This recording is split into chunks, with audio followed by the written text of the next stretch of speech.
Did you know that half of the population of the world has at least one device in their hand? From the age of 7 years old to 80 years old, all of them has mobile devices with them. This statistic is genuine from the GSMA Intelligence, which is a website that extracts the real-time data. In every device, there are one important function, which is the ability of the device to authenticate the user. Normally, to authenticate the user, the device frequently uses a username, password, email, a biometric such as fingerprint, and many more. However, as the advancement of the technology, this method has become more vulnerable and it is easily been tampered. So, in this project, we are suggesting new approach of authentication, which are more secure and unique, where we are going to use brainwave as authentication. Before, in FYP1, we already discussed about the problem statements, objective, literature review, and UI design. We made some changes on how the system approach did and also the tools used. So, we will further discuss about it in this video and we hope that you will be enjoyed. Okay, before we go further into our project, I would like to introduce our team members. First, my name is Zulhafizal Misrat. And my name is Hazim Mir Munir. We are being supervised by Associate Professor Dr. Hamwira Sakti bin Yaacob.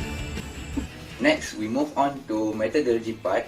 So, the method that we use for our FYP is Agile SDLC methodology, which consists of 6 phases. The first one is planning, and then analysis, design, implementation, testing, and maintenance. So, for the planning part, the issue of security breach and black hat hacking had been increasing in recent years. So, the existing method of authentication had started to show its flaws. This is where the idea of inventing new method of authentication came into picture by using EEG and PCI application. For analysis part, our team has made a number of research in order to have a better comprehension in relationship between the EEG and security. But the approaches are just too vast and varied depending on the PCI device and the protocols used. So, the paper that consists of less than 5 channels PCI device were made as the main resource for us to develop our system, in which we choose alpha wave that is created during neutral state as our key point. For the design phase, based on the analysis of methodologies and protocols made during literature review, a system model has been proposed to ensure the whole process can be made. It consists of data acquisition, data pre-processing, data storing, and also authentication. For implementation, we implement this system model by using Python, Ionic, MySQL, Flask, and also PHP. Data acquisition is done through Python that connects our user interface that was made by using Ionic. And then the data will undergo data pre-processing through the pre-installed Emotive API. And then it will be stored into our database by using MySQL and Flask at the back end. And then finally, it will undergo authentication through PHP to get the final result.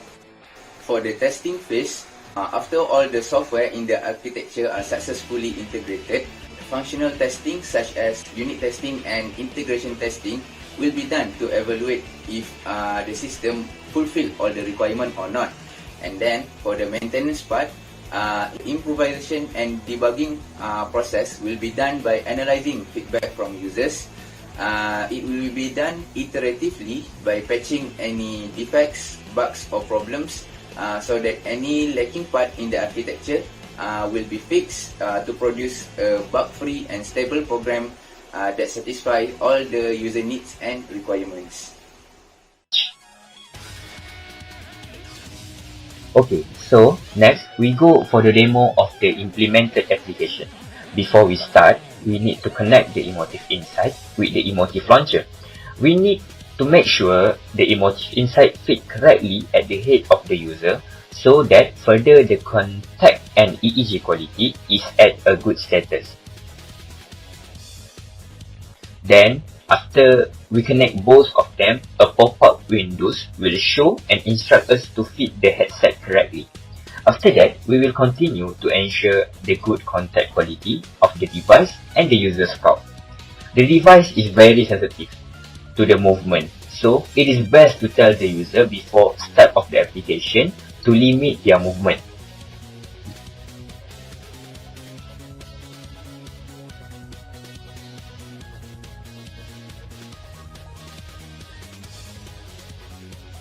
As you can see in the demo, the device is very sensitive. A slight movement of the user can disturb the contact and the EEG quality. Thus, it is better to fit the headset properly at the beginning of the usage.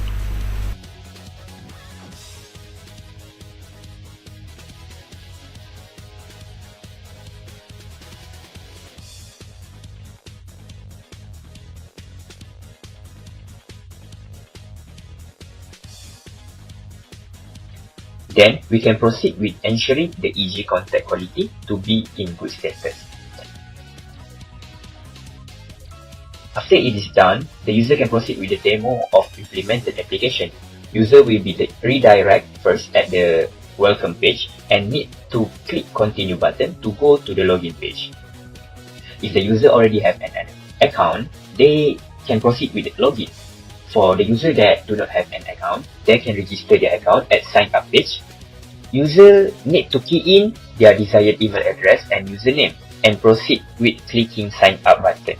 At the back end, the Python will start running upon the clicking of the sign up button. If the register is successful, a pop-up message will appear and redirect user to the login page. At the login process, the user need to key in the registered email and username. Python will do the back-end work and start running to collect the brain signals.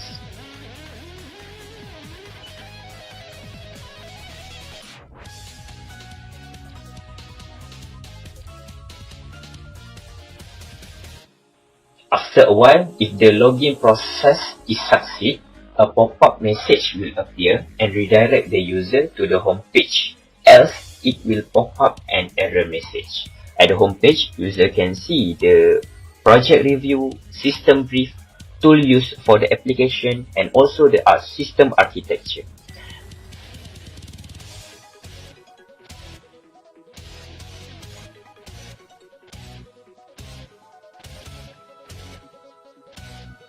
Then, at the About page, the user can know the supervisor and the students involved in this project.